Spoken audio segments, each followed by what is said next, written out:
మోషే పెద్దవాడైనప్పుడు విశ్వాసం బట్టి ఐగుప్తు ధనము కంటే క్రీస్తు విషయమైన ఎంత గొప్ప భాగ్యమని ఎంచుకొని అల్పకాలం పాపభోగం అనుభవించడం కంటే దేవుని ప్రజలతో శ్రమ అనుభవించడం మేలని యోచించి ఫరో కుమార్తెకు కుమారుడని అనిపించుకున్నట్టుకు ఒప్పుకొనలేదు. ఏలైనగా అతడు ప్రతిఫలముగా కలబో బహుమానం ముందు దృష్టి ఉంచాను. ఎబ్రీ పత్రిక 11 అధ్యాయం 24, 25, 26 వచనాలు. Praise Jesus. ఈరోజు ఆగస్ట్ 17 సాటర్డే. Good morning. పరలోకనేశ్వర సంఘ బిడ్డలకు, ఆత్మీయులకు, దైవజనులకు, ఇతర రాష్ట్రాల, ఇతర దేశాలు మన పిల్లలందరికీ కృప క్షేమములు విస్తరించునుగాక. ఆమేన్. ఫ్రెండ్స్, మోషే పెద్దవాడైనప్పుడు అతడు ఎంతో గొప్ప విజయవేత్త అయినప్పటికీ కూడా, ఫరో కుమార్తె కుమారుడుగా ఎన్నో కంఫర్ట్స్ ఉన్న ఇంట్లో పెరుగుతున్నప్పటికీ కూడా దేవునిపై, దేవుని రాజ్యంపై నశించున్న ఆత్మల భారం కలిగి ఐగుప్తు బానిసత్వం నుంచి ఇజ్రాయెల్ ప్రజలు నడిపించి కానాను వైపు నడిపించాలని ధ్యేయముతో అడుగులు ముందుకు వేసాడు. ఎన్నో కంఫర్ట్స్ వదులుకున్నాడు. అవును, నీకుందా ఆ భారం? నెహెమ్యా ఓ గవర్నమెంట్ ఎంప్లాయీ ఉండి కూడా ప్రాకారాలు పడిపోయి ఉంటే ఆ భారం కలిగి తన స్వదేశానికి వెళ్ళి ఆ ప్రాకారం నిలబెట్టాడు. దేవుడు దీవించి గొప్ప గవర్నర్ చేశాడు. మోషేను గొప్ప నాయకుని చేశాడు. నిన్ను కూడా లేవనెత్తాలని కోరుకుంటున్నాను. రేపటి దినం ముందు మన 11th యానివర్సరీ ఫెస్టివల్ జరుగుతుంది. నశించున్న ఆత్మల పట్ల భారం ఉందా? ఎన్నో క్రైస్తవ కుటుంబాలు ఆత్మీయతలు పడిపోయి ప్రాకారాలు కూలిపోయాయి. ఆ ప్రాకారాలు కట్టాలనే భారం నీకుందా? ఆత్మల సంపాదన అనే ధ్యేయం నీకుందా? ఎస్. నశించున్న ఆత్మల పట్ల భారం కలిగిన మొర్దెకై, ఎస్తేర్ విశ్వాసంతో ప్రాణత్యాగాలతో అడుగులు ముందుకు వేసి యూదులను రక్షించుకున్నారు. అందుకనే దేవుడు ఆ యోధా గోత్రంలోంచి ఈ లోకంలో భూమి మీదకి రక్షకుడిగా రావడానికి అవకాశం ఏర్పడింది. వారు త్యాగం చేయకపోతే యోధా వంశమే నాశనం అయిపోయి ఉండేది, భూమి మీద లేకోకుండా.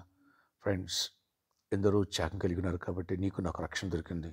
మరి నీవు నేను త్యాగం కలిగి నశించున్న ఆత్మల పట్ల భారం కలిగి అడుగులు ముందుకు వేద్దామా? ఆత్మలని సంపాదిద్దామా?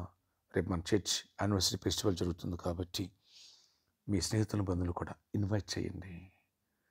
ఒక్క ఆత్మరక్షణ పొందితే పరలోకంలో గొప్ప బహుమానం అనుకుంటుంది. మిస్ చేసుకోవద్దు. ఆత్మల సంపాదన అనేటువంటి బలమైన వర్తమానాలు విందాం, దైవ దీవెనలు పొందుదాం. మన ఆరాధన సమయంలో రేపటి దినమందు మొదటి వర్షిప్ ఉదయం 6 గంటలకి, రెండో వర్షిప్ ఉదయం 8 గంటలకి, మూడో వర్షిప్ ఉదయం 10 గంటలకి, సాయంకాలం ఆరాధన సాయంత్రం 6ంటికి ఆరంభించబడను. 4 వర్షిప్లు శక్తివంతమైన స్తుతి ఆరాధన. అలాగే యానివర్సరీ సందర్భంగా చిన్నపిల్లల చేత కొరియోగ్రఫీ సాంగ్స్ ఉంటాయి. అలాగే కేక్ కటింగ్ ఉంటుంది. అలాగే బలమైన వాక్య సందేశాలు ఉంటాయి. ఈ విషయాన్ని మర్చిపోవద్దు. 3rd వర్షిప్లో 4th వర్షిప్ వచ్చిన ప్రతి ఒక్కరికి ప్రేమ విందు కలదు యానివర్సరీ కాబట్టి రండి, వేలాదిగా దైవ దీవెన పొందవచ్చు. ప్రార్థన ఆశ్చర్యకడ ఎవరి రోజు ప్రార్థనకి విశ్వతకు బిడ్డను దర్శించండి, కృప చూపించండి. నీ దీవెన మాకు దయచేయండి. బలహీనను బలపరచండి, వ్యాధికి స్వస్థపరచండి. ప్రతి వ్యాధిని గర్జిస్తున్నాయి. సీజనల్ ఫీవర్స్ నుంచి, కోల్డ్ కాఫ్ని విడిపించండి. నాయనా, ఎవరైతే అనారోగ్యం ఉన్నారో వారందరూ స్వస్థపరిచి విడుదల ఇవ్వండి. ఎవరికి జాబ్స్ ఇవ్వండి, హైక్స్ ఇవ్వండి, నెమ్మదిని ఇవ్వండి, సమాధానాన్ని, సంతోషాన్ని ఇవ్వండి. విడిపోయిన కుటుంబాలు కట్టండి అయ్యా. ఎవరికి మ్యారేజ్లు ఇవ్వాలి, గర్భఫలాలు ఇవ్వండి, గర్భిణీ స్త్రీలకు క్షేమ ప్రసవాలు ఇవ్వండి. అన్నింటిలో దీవించి ప్రతి ఒక్కరిని ఆశీర్వదించండి. ఈరోజు బర్త్డే, వెడ్డింగ్ యానివర్సరీ దీవించి దీర్ఘాయుష్ కృప సమాధానం ఇచ్చి నడిపించుకోండి. రేపటి దినమందు 11th యానివర్సరీ ఫెస్టివల్ ఘనంగా జరగాలి. మంచి వాతావరణం ఇవ్వండి, వేలాది మంది నడిపించండి. బలమైన వాక్య సందేశాలు ఇవ్వండి, దైవాశీర్వాదం నింపండి, కృపనివ్వండి. యేసు నామములో ప్రార్థిస్తున్నాను తండ్రి, ఆమేన్.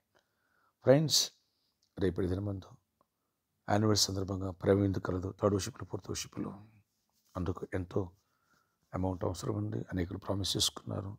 అలాంటి వాళ్ళు కానీ, అలాగే మరి యానివర్సరీ సందర్భంగా ఒక కార్యక్రమం స్పాన్సర్ చేసి అనేకులు సువార్త ఎందుకు అందించకూడదు? ప్రేరేపించబడిన వాళ్ళు ముందుకు రండి. అలాగే ప్రామిస్ ల్యాండ్ కోసం ఎంతో డ్యూ ఉంది, మనం పే చేయాల్సింది. కనుక ప్రేరేపించబడ్డ, దీవించి పెట్టబడ్డ ముందుకు రా. అనేకులు వచ్చిన కలిసి ప్రేరేపించుకున్న చేతికిచ్చి దైవ దీవెన పొందుతున్నారు. ఈరోజు సాటర్డే కాబట్టి సాయంత్రం 4 గంటల నుంచి 8 గంటల వరకు స్పాన్సర్ మీట్ కలదు. అలాగే రేపు ప్రేమ ఎందుకు కూడా గుప్పూరి పాలన వచ్చి కలిసి ప్రేరేపించుకోవచ్చు. లేదా సండే అయినా సరే ఈ వెసులుబాటు ఉంటుంది. ఈ విషయాన్ని గమనించగలరు. అందరికీ దేవుని కృప అనుగ్రహించునుగాక. 11th యానివర్సరీ సందర్భంగా ఎవరు మిస్ చేసుకుని మీ స్నేహితుల బంధువులు నడిపించండి. ఆత్మ సంపాదన దైవ దీవెనలు పొంది. May God bless you all. Have a nice day. See you tomorrow.